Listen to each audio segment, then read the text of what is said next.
Good morning, my name is Pete Reed and welcome to the Social Media in Community Learning webinar.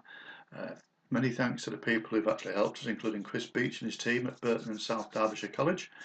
And what we're going to cover today is a brief introduction to social media. We'll have a quick look at some of the types of social media, planning the use of social media, why I've chosen Google Plus to concentrate on for use in community learning, and then just a little bit on safeguarding and online etiquette if you've not used social media before inside of a training room. So here, the first step I want to state, or the first statement I want to make, is that social media is primarily about being social.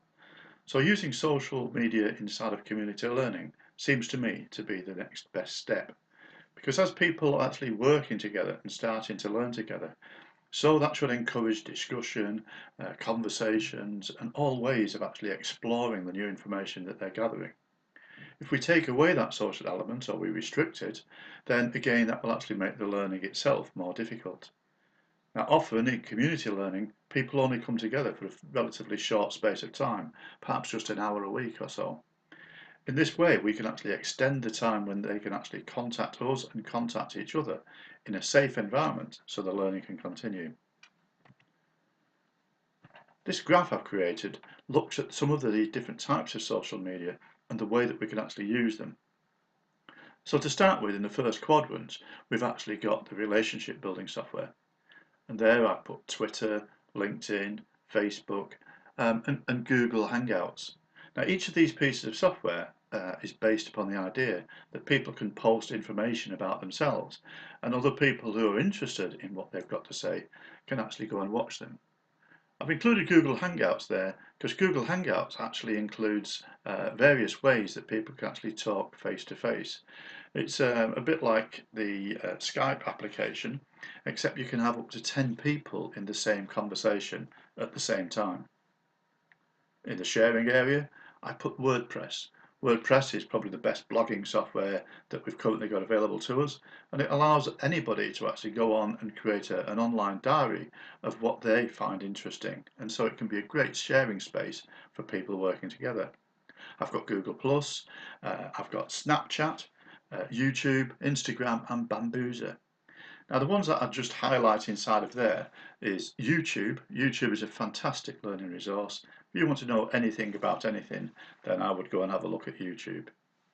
Instagram allows us to share pictures, and I've included Snapchat because Snapchat is a picture sharing application, but the difference with Snapchat is that the message only stays on somebody's phone for a relatively short period of time, usually around 45 seconds.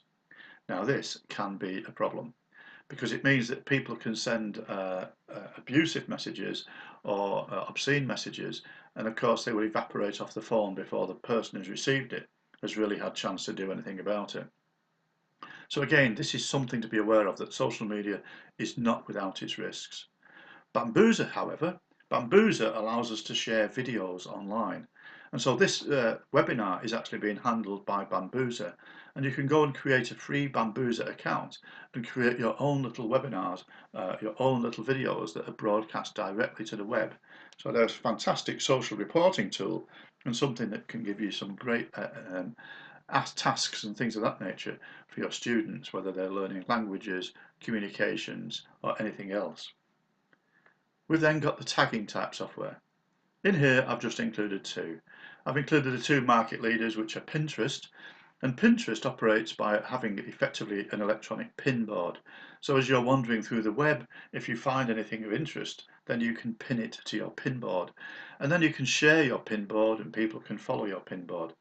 So if you're doing something on social history as your community learning, then as you actually touring the web and you find images from the past about the places that you've talked about or the people that you've talked about, then you can add them to your pin board and your students can follow, and potentially they could actually create their own pin boards. So it's almost like a scrapbook.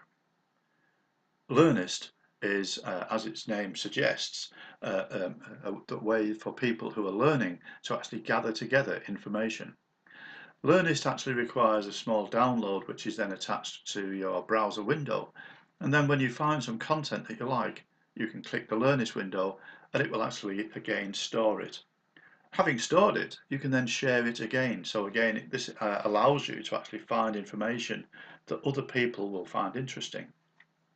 It also means that you can actually go and see if anybody else is looking at the same areas that you're looking at, and therefore you can actually capture them and share it with them. We're then into playing. Now, games have moved on. It's estimated that there's a lot more people playing computer games than there ever was. In fact, on a recent trip to London, I was quite amazed at the various ages of people who were sort of flinging Angry Birds about or playing Farmville or any other sort of game.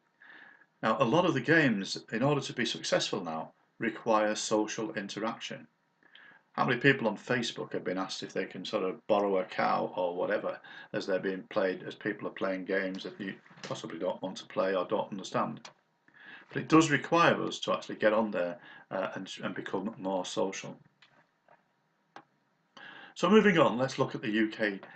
This is a January 2014 UK data snapshot that was prepared by the US Census Bureau. Now, as you can see, in the UK, they've got a population of around 63 million people. And we've actually got 82 million mobile phones inside of the UK. 50% of the UK have got an active Facebook account. 87% internet penetration in the UK. So this is an area that we need to be in. Other indicators are that on average, internet users spend about 4 hours 11 minutes on the laptop. 64% of mobile internet penetration as a percentage of the total population. And average time that a mobile user is on their phone is 1 hour and 32 minutes. Now again, it may be that you feel that that's excessive, and indeed 4 hours on a laptop a day is something that I would certainly try to cut down to. So the UK social media, and again, as you can see, we've got 80%, 79% of Facebook users, 54% have used it in the past month. So again, as you can see, Twitter, Google+, LinkedIn, Instagram. So again, it gives us an indication of the amount of time people are actually spending online and what they're doing with that time. So the steps on how to use social media. Well, for this, I'm going back to the Oasis model developed by John Sheridan. Oasis says that these are the steps that you should use in order to be able to implement a social media policy, social media strategy, or introduce social media within your learning environment. The first thing is to define the objectives. What do you actually want to achieve by deploying social media into your learning environment? For me, it was about increasing the use of social media. It was about adding a way that people could communicate outside of the training room. And it was also about addressing one of the issues that was identified when we actually first set up the group. And that was that some people are attending community learning because of social isolation. So addressing the issues of social isolation as part of the learning means that they're actually gaining much more out of this, and therefore the pound plus is exponential. The audience. Who are your audience and where are they? Now, your audience in community learning is often going to be the people actually inside the training room, the people who are going to be taking part inside of the learning. But it can be extended beyond that. So, for example, if you're working on teaching language skills, then perhaps part of the audience will be people outside of the immediate circle who will be able to join in so that people can practice their learning skills and their language skills to people who have not heard them speak and don't understand the nuances of their particular accent or whatever. Where are they refers to where are they in terms of social media. If all of your audience are on Facebook, then it may be difficult or more difficult to persuade them that they really want to go and play on Google+. However, having thought about that, I decided that having a specific learning environment that was slightly different from where they would actually go to share their photographs and other bits and pieces was possibly a good idea. Strategy. We need to pick a guided plan and a path that fits. So our objective is to bring our students into a social media environment where they can communicate. So the strategy was about finding a tool that would enable them to do so.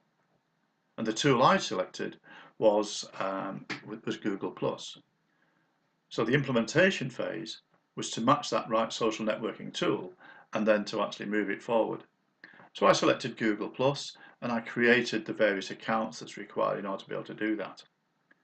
The difficult part of any social media action is sustaining it.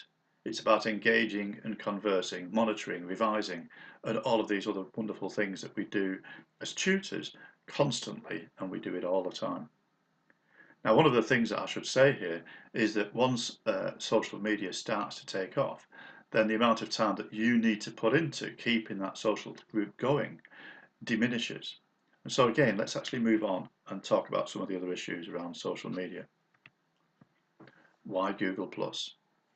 Well, some of the reason I chose Google+ is that Google+ uses circles. Now, a circle is a group of Google+ users that is selected by each user. So I've got a circle on my computer called Friends, where I've got friends. I've then got a circle called Family, because I suspect, like many people, not all family are friends. And there's things I would share with my friends that I wouldn't necessarily share with my family, and vice versa. I've then got particular groups against my particular learners. So I've got a learning group called Computer Club for the people who are inside of my computer club. And therefore, when we actually want to talk to the computer club group, I would just put into that circle the YouTube clip or whatever, and it would be shared only with that circle. So only they would be able to see it and be able to respond to it and do anything else with it. So again, the idea of the circle is useful. Hangouts are similar to Skype, and they allow us to chat to people and to set things up in a manner that allows us to have closed conversations, but again within a protective environment.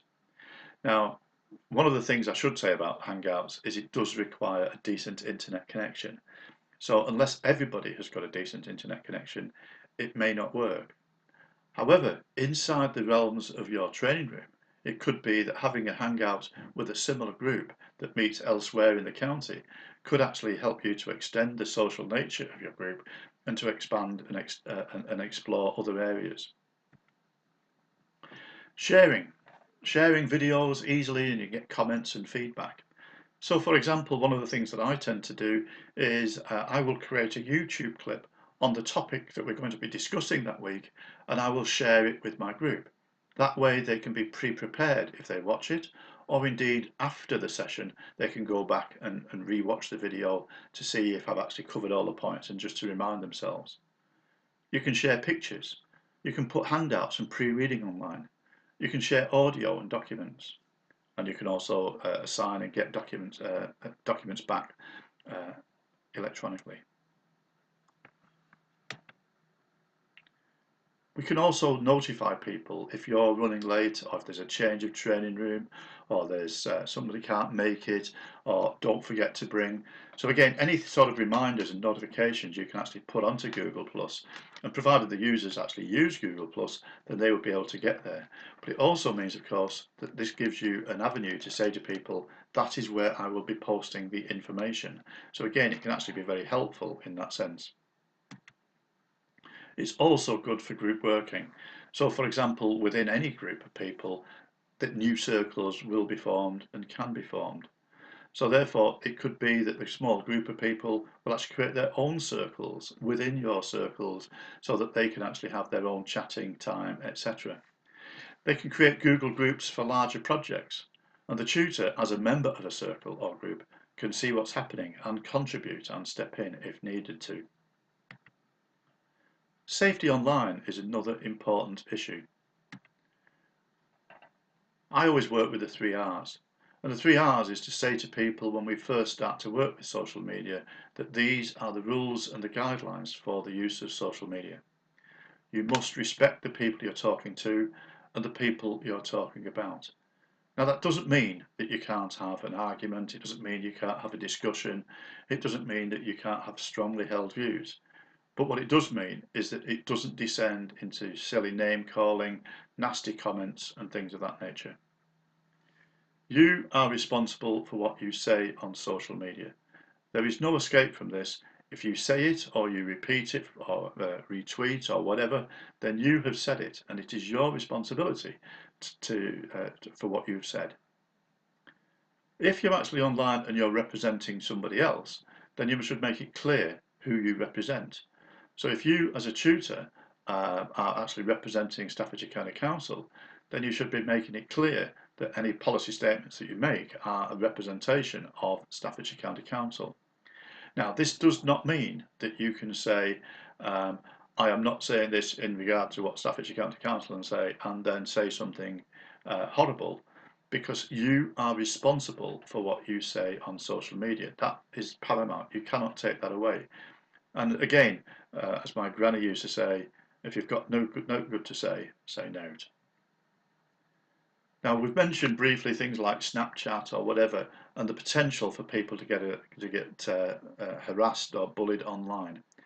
And so what we need to do is also to make sure that people are aware of some of the safeguarding issues of being bullied online and what they can do about it. Now, the first statement I would make is that you should keep and save any bullying emails or images that have been sent. You should take a screenshot of any comments that are threatening, but then delete them so you don't have to read them again. Now, this includes making sure that people know how to take a screenshot of using their mobile phones. Now, on most mobile phones, if you hold the start button down and the on-off switch, then that will actually grab a screenshot. Make sure that they know how to take a screenshot, especially if they mention the fact that they're getting harassed in any way. Make a note of the time and the date that message or images were sent, along with any details that you have of the sender. If somebody is being harassed, then get them to see whether they can change their online user ID or nickname. If they're being harassed or bullied inside of your group, then this is an internal issue that you can actually take and have a quiet word with somebody to tell them initially to stop, but then to escalate through the safeguarding procedures if necessary. Make sure people do not reply to any bullying messages or get involved into any online arguments. Trolling is the word for people who get involved in this, and people who are trolling do it to get responses. So again, do not respond. Make sure that you start to maintain a portfolio. And what this does is that this allows you to start to take power and control, because this is all evidence that can be used against them if necessary, if it's escalated to a police matter. Don't forget that anything you post online can be seen by anyone. This includes parents, your boss, teachers, so use your common sense and think before you publish anything on your profile. If in a moment of strong ire you do post something on your online that you shouldn't have posted, then take it down as soon as you feel that it's appropriate. As soon as you can get to it, take it off the site. And indeed, if somebody posts an image of you that you're not happy with, ask them to take it down as quickly as you can. If you've said something offensive, apologise. By taking something down and apologising immediately, then it can be seen as just a single outburst, but then don't repeat it and think you can get away with that every time. So the call to action, and every good training session has a good call to action. What I'd like you to do is to go and create a Google Plus account. Now, if you want, you can follow me, PJ Reid. I'm on Google Plus, and PJ Reid is my Google Plus profile that I use within learning. I've started a staff CLT group on Google Plus, so have a look and see if you can find that. There's very little in there at the moment, but again, get in there. And the key thing is to have fun with your learners. So just remember, dance like the photo is not being tagged, love like you've never been unfriended, and tweet like no one is following. Thank you very much for listening. I look forward to seeing your feedback against the webcast. And later on this morning, we will be doing another session just to catch up with any of the questions that come out of this session and elsewhere. Okay then, thank you very much.